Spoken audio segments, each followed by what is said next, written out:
The size and scale of modern animal agriculture is a big part of what makes protein affordable and accessible to most consumers. But that scale comes with some risks and vulnerabilities, like biosecurity threats. We can't eradicate and manage every disease around the world. Way too much cost. So which ones do we spend our money on when we have a limited budget? That's Dr. Jada Thompson, an ag economist who studies the economic impact of disease outbreaks in animal agriculture, such as the recent bird flu epidemic that sent egg prices soaring. Highly pathogenic avian influenza, we call it that because it leads to at least 75% mortality rates. And this particular strain was closer to 90 to 94%. The conversation that always comes up is, why do we got to depopulate the houses? Like, first of all, 94% of these birds are dying. And that's just one example of the many threats that exist to our poultry, dairy, and livestock producers. The latest of these being watched closely is the flesh-eating New World screwworm found in cattle in Mexico. Prevention is always less costly than reaction. So if we can prevent the disease from entering the U.S., if we can prevent it from spreading in Mexico, if we can prevent it from getting into Mexico more, if we can move, prevention is going to be less costly in general than reaction to it. Dr. Jada Thompson joins us to talk about the economics of biosecurity on today's Future of Agriculture podcast. Hello, fellow ag nerd. Thank you so much for joining me for another episode of the Future of Agriculture. My name is Tim Hamrich, and every week you and I get to hear from the founders, farmers, economists, and entrepreneurs shaping the future of the ag industry. I'm really fascinated by today's topic, looking into pest and disease outbreaks in animal agriculture from an economist's point of view. Our guest today, Dr. Jada Thompson, is going to discuss the economics behind prevention of these biosecurity issues, the economic impact of when the outbreaks do occur, some of the trade-offs and the difficult decisions that need to be made, and what that means for both producers and for consumers. And really, that's just the beginning of it. We cover quite a bit in this episode.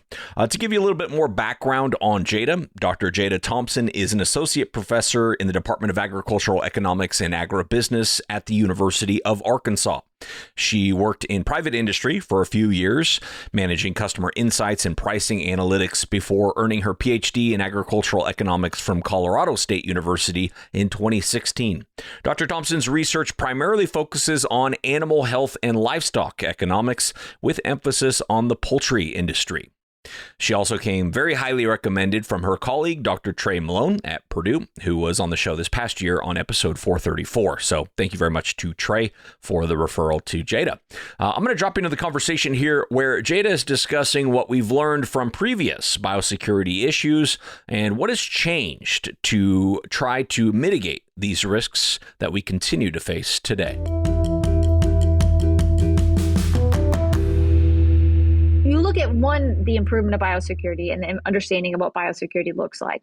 So you talk about better management of people in and off of farms. So you're not getting this kind of fomite, this transfer of disease on people, right? So you talk about like truck washes. You think about, stopping kind of the biosecure areas, don't come in just to go look at my birds. You talk about better building houses. So to kind of help keep external things outside of the chicken houses. So try to maintain this kind of protected space.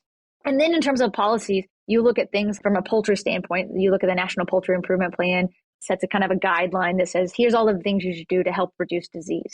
You look at communication from USDA, APHIS, and state veterinarian offices that talk about checking your birds for diseases across both commercial and backyard birds.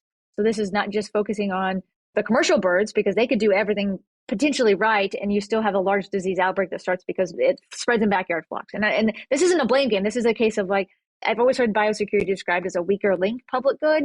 So the idea is whoever's the weakest link, that chain is going to start going because there's a weak link in there. So if we can address those weak links, then we strengthen that bond and biosecurity and disease reduction. And so there have been policies. There's been policies in terms of maybe not so much like federal policies. I mean, there's a little bit in terms of reporting of diseases. So there's both national and international reporting of large scale diseases that happen. And that has been around for a long time.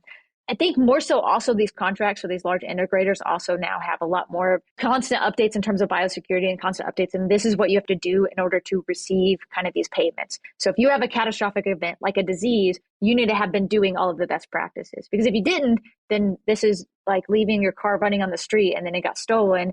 I mean, yeah, you shouldn't have been stolen, but also you left it running. And so then like, how do we deal with that? And like, does your insurance pay you or do they say, hey, you left your car? Yeah, I don't actually know. I don't know the insurance. I think that was just a kind of a silly example, but I think that those are the types of things where it requires a lot more adoption of those practices mandated based on your pay. So your pay is being tied to, are you doing these things? And I think you see a lot more uptake of these practices when it's, if you're not in compliance, either you're going to be dropped from contract, which is your only bread and butter, or you're going to potentially, get a disease. And the other thing is, you're also trying to limit the amount of incentive to get the disease, right? So if I give indemnity payments, I'm trying to not incentivize you to get it. So indemnity payments don't make you whole. They're just trying to cover the birds, which typically go to the integrator. They're trying to cover some of these costs. But you also have out times. And out times means you don't get more birds in that house, which means you are losing money. And so from a farmer standpoint, you want to have birds kind of coming in and out of every house, because that, again, it's the difference, the difference between 4 and 5 turns in a year is being profitable or losing money. And so, you have incentive to want to keep maintaining business continuity. So you're going to adopt these practices. And I think some of that has tried to help create the incentive to report diseases, because then you could potentially get payments if, you have a disease that is reportable, that you adopt these practices so that you could get paid out and that you could have capture some of these, like, let's call them insurance costs, or not insurance, but like, let's think of it like that in terms of like kind of large scale event. And then trying to think through like just best management practices. It's kind of like everywhere has signs that say wash your hands. There are people who still don't wash their hands, but those signages helps us remember to wash our hands. Sure. Yeah. And you made me think of, one question I wanted to ask you, which is, for those maybe not familiar with animal agriculture, they may not know this idea of an integrator and some of the more vertically integrated systems like you have in poultry, where the poultry company owns the birds and then the contracts with the farmers to grow them, similar in hogs. Whereas cattle, typically very different. You've got more disparate system when it comes to kind of cow-calf operators. Is there any difference there in how we think about outbreaks? Is there more of a risk in one or the other, or is it just kind of totally different systems? I mean, they're very different systems. The way the animals are held are different. So you think cattle, they are free range. I mean, even if like they're out in fields, like my dad is a cow-calf operator. He's got cows in the, and then some pasture behind our house. Those cows just exist, which also means that they could come in contact with wild deer, which also means they could be spreading diseases like blue tongue or chronic wasting disease. So there's diseases that spread, between COVID, so like deers and bovine or cows. And so, they have those risks. You look at poultry or swine, to your point, right? Like any kind of this confined space, you also have those diseases that are potentially, and you're trying to mitigate that kind of wild birds. And so there's slightly different exposure rates. And so always there's risks that are different. I think how we think about them differ, because what you have is many actors in the beef supply chain. Like you said, you have all these disparate actors. So you have all of these individual actors making individual decisions. And so the cost of having an outbreak is really one farm that's much smaller. The cost of having an outbreak on a poultry farm is 5 houses that have to be depopulated now. And so it's a very kind of larger event. And the same thing happens in dairy or in beef. So a couple of years ago, there was a case where they needed to depopulate all of these dairy cows. But I mean, it was a very large herd. And so it became, well, what do we value this herd as, right? Like it was a purebred herd and the entire herd had to be depopulated. And so the point was, it was this value on that. And so we think those costs matter. If my dad loses his cows in his backyard versus somebody losing their chickens, it's both devastating in cost. And in the long term, I think that you just have more moving pieces versus a more concentrated view of who's being affected. So if we're looking at policies and saying, hey, everybody that in the cattle industry should be vaccinated for X, Y, or Z, that's harder to implement because we have to get everybody on board on that. Whereas with the chicken industry or the broiler industry, what we can say is, hey, these integrators, where there's fewer of them, get to say, hey, we are going to vaccinate these birds because these are our birds and that's our decision. So kind of that retained ownership takes away that managerial individual decision making and says, okay, we're going to manage these birds and this is the health of the birds and we're making this choice, versus all the cows where they get to say whatever you individually want to do with your cows. until you need to sell them. And in which case, you're going to have to do whatever the market needs. Yeah, that makes sense. But then on the flip side, obviously things like poultry and swine, as you're saying, are really confined. So they've got a whole different set of risks there. Well, let's go through an example of sort of like kind of the economic impacts of these types of problems. And I don't know if there's one in particular that you think, really gives people an idea of the risks and the economic impacts of these. The first one that comes to my mind is avian influenza, but that may or may not be the right one to share. Yeah, what would you say would be a good kind of example to give people a sense of the importance of the kind of economic impacts of these types of outbreaks? Yeah, avian influenza, it's the biggest, and I think it's the most prevalent that we've seen in the US in a long time. So there's lots of diseases all around the world, and we have had some in the US, but they haven't hit the kind of fervor that avian influenza or bird flu has. And so I think that would be a really great example. And I'm going to back up before what I think most people are probably going to think we're going to talk about. So probably the most relevant on everybody's mind is egg prices were very high in the past couple of years. I'm going to back up to 2014. So the end of 2014, what we had was the first case of avian influenza in the US in a very long time. So think 100 years. There might have been like one or two cases, but so the concern was, okay, what's going to happen to it? So we kind of track this disease into Canada. It comes down the Mississippi Flyway. And at the beginning of 2015, we start seeing outbreaks. And it's coming right down that main corridor, the Mississippi Flyway, like near the Mississippi River, kind of west of it. And you start seeing all of these turkeys and egg houses being impacted. So you have this intensive disease outbreak. We have a lot of depopulation. And during that outbreak, what we saw was a lot of farm to farm transfer. So it was a lot of, I'm working on your farm and I'm coming in to help pick up dead birds at the other farm. I'm walking in both of them and I'm spreading this disease. And so one of the really great things that happened was we got a lot of learning about it. We got a lot of education about these are biosecurity practices we need to address, right? Truck washes, we started implementing. So a lot of those improvement plans started improving. This is where we started thinking about those policies and we've improved them. And this matters because it's going to come back up in 2022 in just a second when we have it come back out. And so we had all this disease and it died out.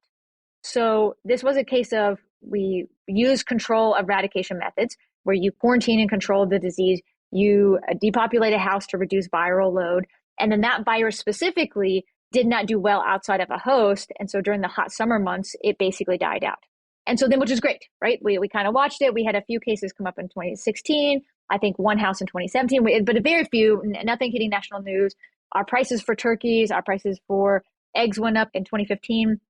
And really, we think, hey, this is great. It's all done.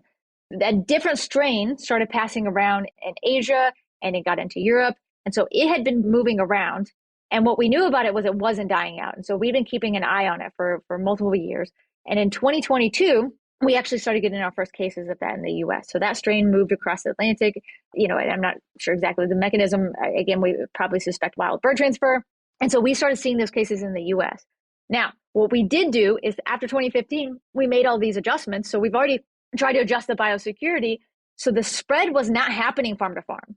It was not happening laterally. It was literally from external influence. So all of the cases we had in 2022 were not from farm to farm. It was from wild bird populations spreading droppings and getting on other little wild birds of coming through aerosolization in the farm vents, right? We have venting fresh air in. Well, that fresh air is coming with viruses. There's some, a study that showed how far the air can travel from one house to another house. So think about this aerosolization, so nasal discharge or anything else that is carrying this virus. And this particular strain is host adapted. And that means that the hosts that were carrying it, these wild birds, are not dying off. So highly pathogenic avian influenza, we call it that because it leads to at least 75% mortality rates. And this particular strain was closer to 90 to 94%. So when the conversation always comes up is, why do we got to depopulate the house? It's like, first of all, 94% of these birds are dying. These commercial chickens or turkeys are going to die. What we're doing in depopulating early is trying to reduce the amount of virus that could potentially get into the air. We're trying to help farmers not get sick. We're trying to help that not get into the air because that can also go out and affect, the town that's down the road that potentially could be in the pathway of this air to not spread to other wild birds and spread to other houses. And so what we did is we did the same type of control eradication program, except now you have this host adapted, these wild geese and ducks and other birds that are migrating that are not being impacted in the same way. So for some reason, this strain does not affect those geese and ducks in the same ways it affects turkeys and chickens. And so, you have this host adapted, so it's kind of dropping this disease around, and in the same way that had been happening in Europe, it doesn't die off. So that was the hope, right? Like in 2022, like we're going to be done, and it doesn't die off. But what you have is this like kind of seasonal effect. The disease kind of fades out for a bit, and then it comes back up.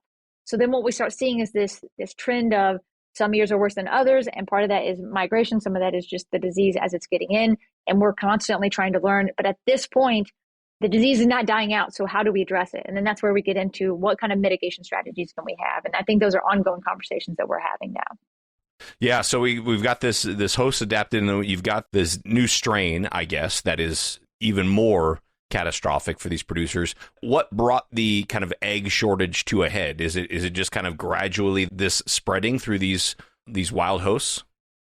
So yeah, so you have a combination of multiple things. We talked about the biggest egg prices, and that happened at the end of the previous year. I got to ask the question, why are the egg prices so high now, right? This disease has been around. Part of this is the scale of the number of birds that were impacted. So I'm going to give an example of that in a second. And also that there's a temporal effect as well. So what I mean by that is it is additive. So when we think about like one house gets hurt, maybe we can kind of move some eggs around in that supply chain. The more eggs that are taken out of that system, or more birds that are taken out of the system, that means there are fewer eggs, and that becomes an additive effect. And there's a biological lag.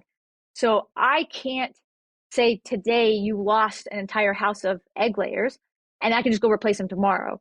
I need to get breeder birds to start hatching eggs. I got to go to hatcher.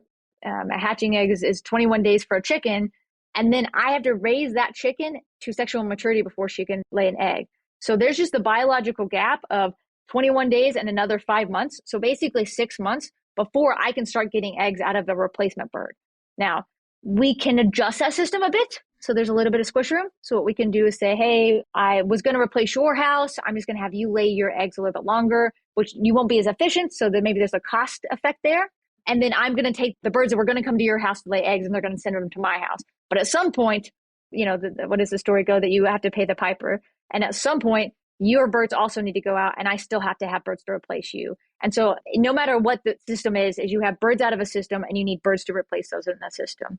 And so the biggest price was, we think prior to 23, 24 ending, where we had this kind of large impact, up until that point, like for the whole year, you had something like 40 something million birds affected. And that was our peak price. That was the first time we saw this really hitting national media. We had the kind of a year off. We had a little bit of recovery, and then it comes back in, and the disease really starts hitting. And from October to January, we had 50 million birds. So we had 42 in an entire year and had our peak prices. And in a very short period of time, we had 50 million birds. And so what that means is that you just have that many eggs out of the system, and there's nothing you can do. We have a 6-month lag. We have maybe some additional egg sets. So as soon as you started having big outbreaks, you try to adjust the system as quick as you can. There's just biology you got to wait for. And you basically can start tracking that. As those birds came on the system, egg prices started going back down. You started seeing this kind of reduction in the pressures in terms of supply. And then in terms of demand, because we have both of these two things, in terms of demand, it was the worst time of the year to have eggs being short because it's holiday season. And then it's Easter. And so you have kind of both of these pressures coming in at the same time too. And so you have kind of both of these two effects where you have this big demand pressures, and then you have shortage of supply, and then the competition for those eggs really drove those prices up. And when those prices do go up, is that value sort of shared throughout the supply chain? Meaning, like, who's capturing when egg prices go from $3 to $7? That extra $4, is that value sort of evenly split? That's a great question, because I think the conversation is the farmer just making all this extra money, right? And so there are farmers, or there are companies who might make more money off of that. They also have higher costs, and they're facing higher costs. So all of these farms that are trying to sell eggs are typically also having to move those eggs further distances. They're also having to face loss of other birds. I don't think that there was probably any company that did not have a loss of birds at some point. So having a loss of house of birds. And so you have this huge cost, and then you're making up some money on the back end. In terms of who's paying it, I mean, ultimately, I think the argument is always the consumer ends up paying, right? Because costs end up having to be shared. There's some kind of pass through on that. There's some that gets absorbed by the producer. So they're on contract, so they're going to get paid a certain amount. That kind of cost that they absorb is more in terms of like their replacement rates, their out times, the number of eggs that they get, so the number of kind of birds that they're having to house. So they're kind of being affected in terms of production decision making. From a processor standpoint, you have a loss of eggs. And so you have this kind of, we're losing our market shares. I'm still paying my producer my contracted price, and now I have to move these eggs somewhere else. We have this competition between processed and table eggs. So table eggs are those eggs that you and I buy at the grocery store. That's carton of eggs that we all think about. But we also eat most of the eggs we consume as Americans come in products. We buy breads, they have eggs in them. Eggs are a really great emulsifier, and they're a really great product. And so eggs are used in so many other goods that there's also this competition that manufacturing doesn't want to stop either. So there's supply chain hits that are not tied to just the eggs and the cartons and the shelf that we see. It's also food service, which is another component, and then these processed egg products that are going into a whole bunch of other inputs. And so if you're in manufacturing, you're willing to go up to your break-even point, right? Like I will have to pay whatever I need to in order to keep my bread pumping out of my factory. And so that competition leads to these kind of price increases. And then there are people who may make, so to that point, there may be people who might make money out of a higher price because they're able to sell eggs during that period. To the point, there's also huge costs in that period as well. So I don't actually know the breakout in terms of profitability of any of these firms. As an economist, does it bother you when you hear like politicians either taking credit or assigning blame for like prices of something like eggs? Bother is, it's like I'm not like not sleeping at night. I think that sometimes people want to make things political that aren't. I think it's easy to kind of point at something and we can cast blame or we can take credit. So either one of those sides of that. It has nothing to do with the policy. The avian influenza didn't care who was in office or not in office. The avian influenza was getting into chicken houses and those farmers were having to depopulate, and those birds out of the system had nothing to do with politics. It had everything to do with, reducing the chance for disease spread to humans. So part of the reason why we have these policies in terms of depopulation is to protect human populations. I think the biggest thing in terms of like disease, specifically for highly pathogenic avian influenza, is most large-scale influenza events in history have started in birds and they kind of moved to humans. So Spanish influenza was started in birds and kind of moved into humans. And so there's this potential for zoonosis, so the spread from birds to humans, and then becoming a large-scale pandemic. And so that's the biggest concern, is we want to reduce that chance of that. So we care about the chickens and we care about our food supply and our food prices for sure, but we also need to address for this kind of human protection and health concerns. And so there were policy and there were conversations that were going around. And usually my response to that is, I am not going to play the political game in this. Let's just care about how we manage the disease. And so I kind of tried to avoid that as much as I could, because I don't want to play this thing where we change policies based on some current ideology that's not based in science. So part of the reason for depopulation is that is the best method at this point in time until you have some other way to control avian influenza. So I think that I've heard some commentary where somebody, had said, let's just let the disease spread, and the disease is going to kill everything. Like all of those birds are going to die.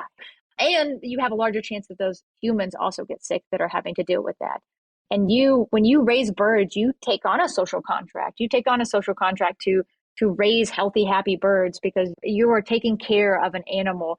And it is mentally detrimental to have your entire house of birds depopulated. I wrote a paper with a colleague, and we talked about the mental health effects of large catastrophic events.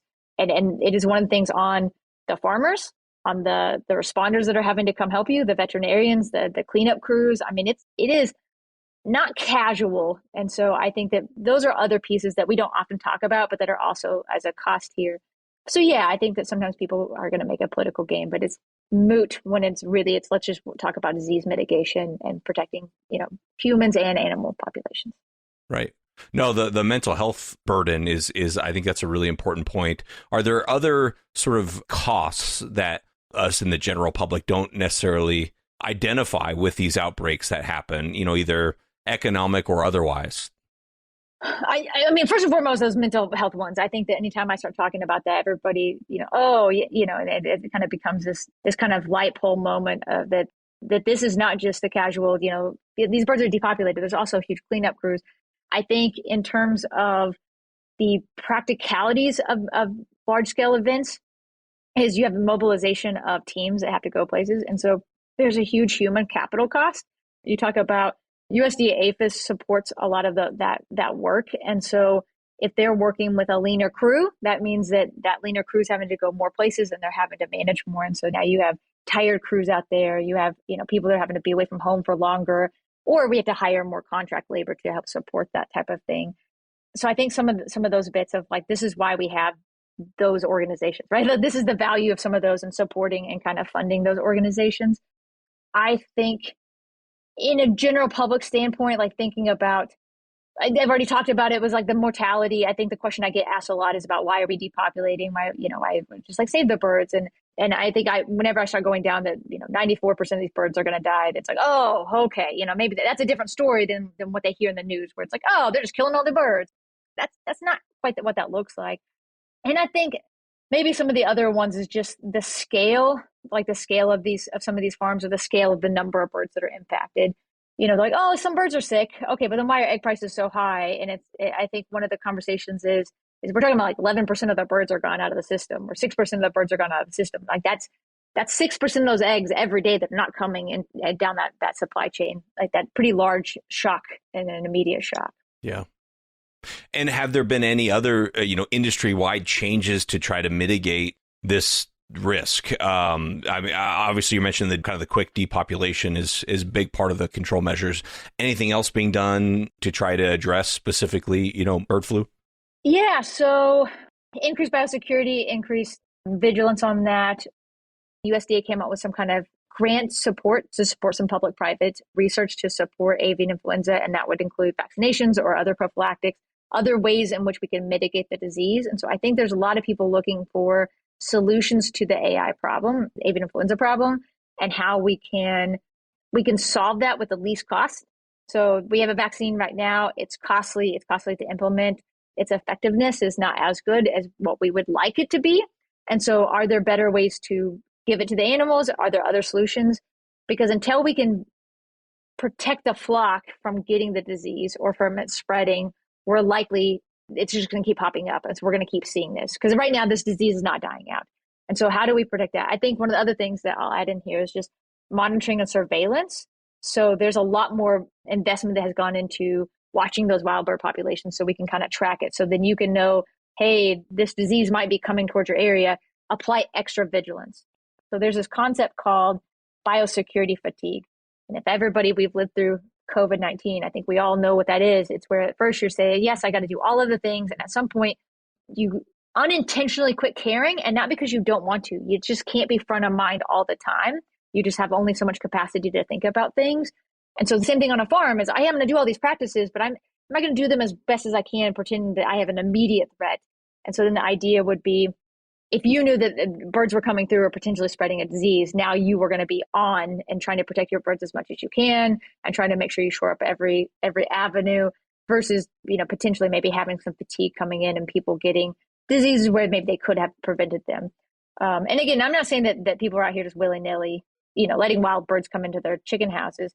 I think that vigilance requires investment in infrastructure for their houses. And there's a lot of pieces moving into that, which are costly. And so now I'm weighing out this kind of cost reward or cost risk matrix, that whether or not anybody's penciling that out, right? Like that's what we were doing. We're always weighing out the marginal effects of something. Like I can go buy more netting, but do I need to right now? I have to go buy watering pins. So I'm going to buy watering pins today and I'll buy that netting tomorrow. And so you're always kind of weighing out what needs must require. Yeah, no, that hits home for sure. And all of us experienced that during COVID, or, me as a parent, I definitely am more vigilant during cold and flu season than I am, the summertime when I'm like, it's probably fine.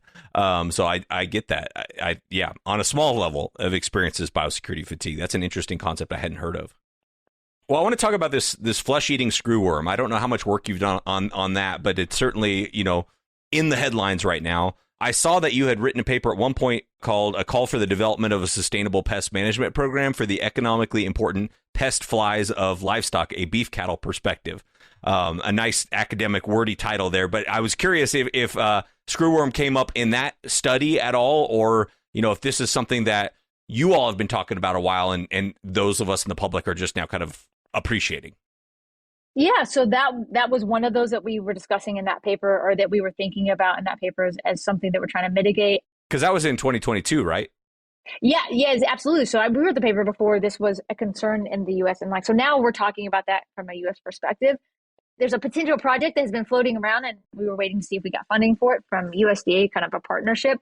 So USDA has maintained a kind of a buffer surveillance between Central America and Mexico and the US, trying to mitigate the spread of this kind of new world screwworm into these kind of areas, because the concern is getting into the US livestock population.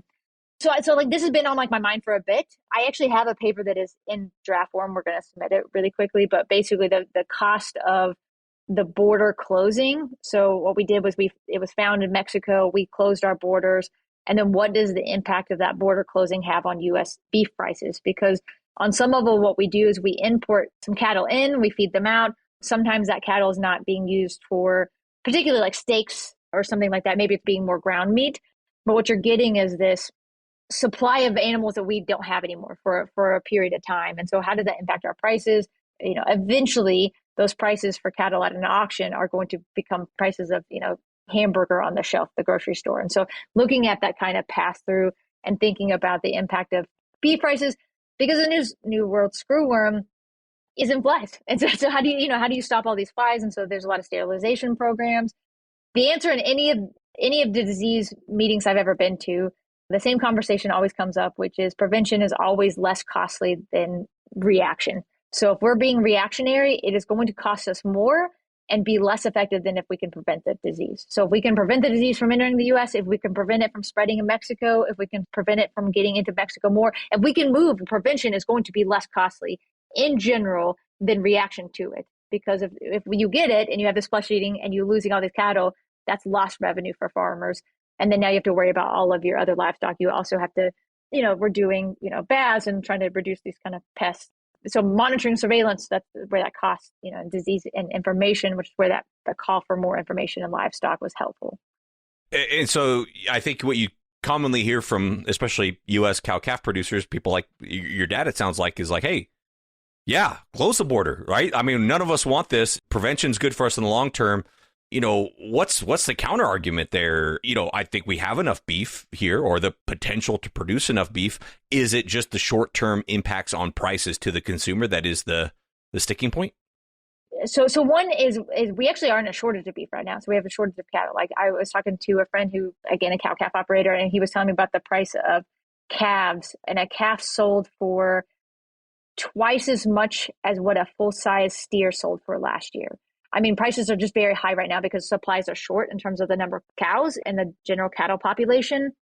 And what that means is that as much as our prices are higher, they are potentially going higher, right? Like because at some point, like there's this cycle that happens in terms of the cattle numbers and then again, beef prices. So the farmer, like my dad, is like, yes, please, I can get higher prices, right? He's very excited about selling his cows right now. At some point, he will have no more calves to sell. Like at some point, he has every incentive to sell all of his cows, and to retain them is too costly. Like to keep them is too much. And we basically sell through a lot of our inventory and we get to a dangerously low set. I think that the average consumer, and maybe even producer, but let's say the average consumer, is unaware of like how much we do have trades in terms of cattle moving across a border, like grazing time or those types of relationships in terms of the meat we're consuming.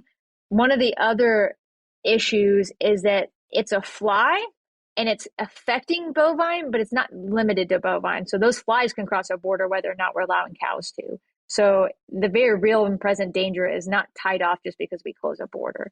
And I think that is kind of a little bit of the paramount thing to think about.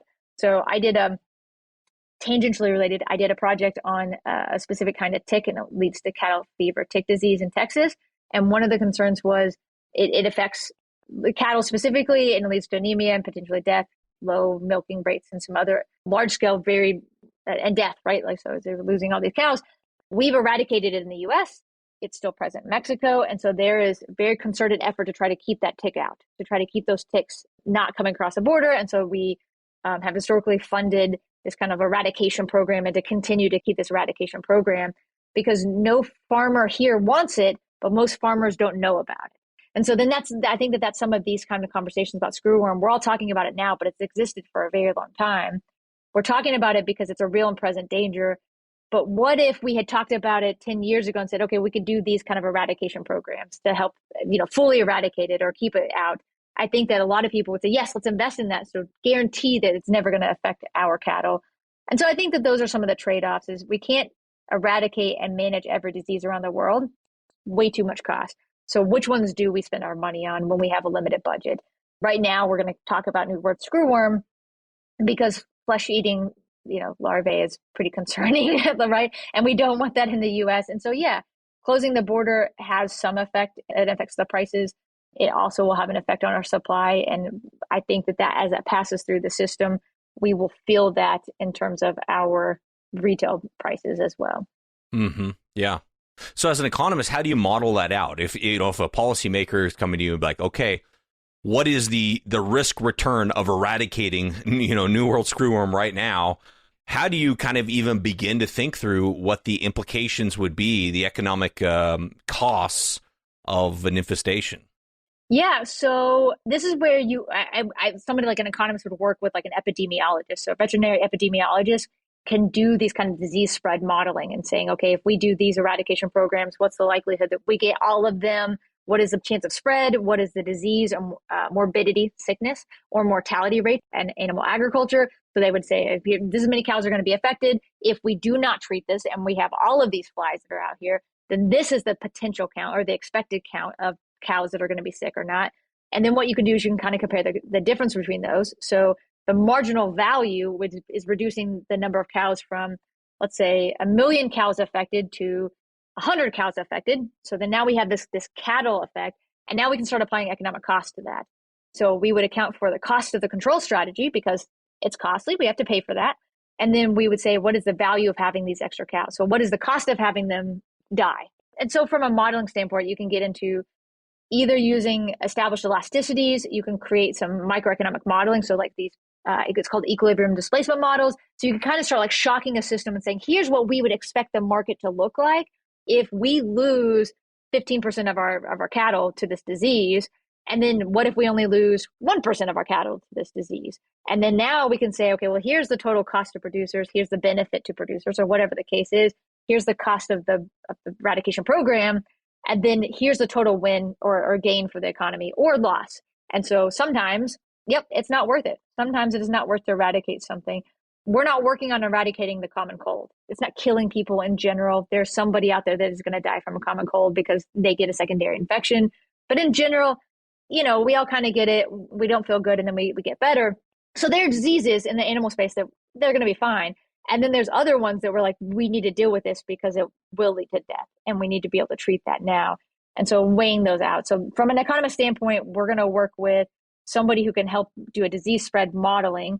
And then we're going to add that to an economic modeling framework to understand the kind of cost comparison of the cost of value of a treatment. So I just wrapped up a project and we submitted our report about a vaccination strategy and evaluating vaccination strategies for highly pathogenic avian influenza in the U.S. across those 3 different industries. And so what we just finished was looking at, is it worth it? Is it worth it? And which strategy of all of these gets at all of the objectives we're looking for the least cost that we can. And the 3 different industries, would that be like turkeys, broilers, and layers? Is that right? Or yes, sir. Everybody groups poultry together, but really they're distinct industries, which is part of the reason why we had to model them separately, because they each have different incentives and sales structures, because 16% of the broiler market sold abroad. And so they're really concerned about export markets. Less than 6% is sold in turkeys, less than 2% for eggs. And so when we start adding to these kind of layers of things that we need to think about, we also need to think about export markets and if an export market is going to accept the product or not. So same thing for cattle or these other diseases. So think screwworm, like if we get that in the US, does that make our cattle less marketable around the world? So we export beef. What happens if we can't export beef because somebody does not accept that product anymore? Right. Well, I know we're out of time here, at least the time I asked of you, and I really, really appreciate this. I hope we could do this again. But I would like to hear, if we can squeeze in one more quick question, which is, we talked about the modeling side of the economic impacts of these outbreaks, but what about more on the kind of preventative side as far as like Are there interesting things happening to make sure that we can prevent these risks from happening as often in the U.S.?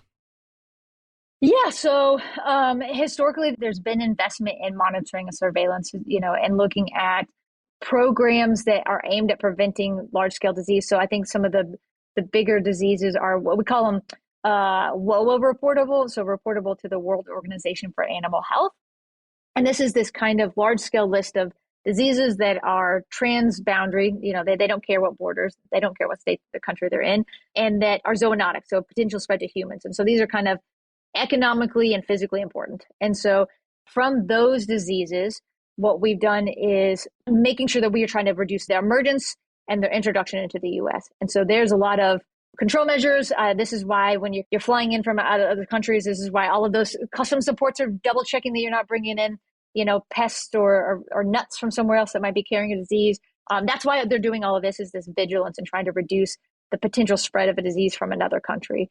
And especially as we have a more global world, and as we have these kind of interdependencies, there's more chances for the interconnectedness of diseases as well. So it's no longer tied to, do we share a physical border, but do we have these kind of spread of things that are moving between us enough that potentially could spread that disease?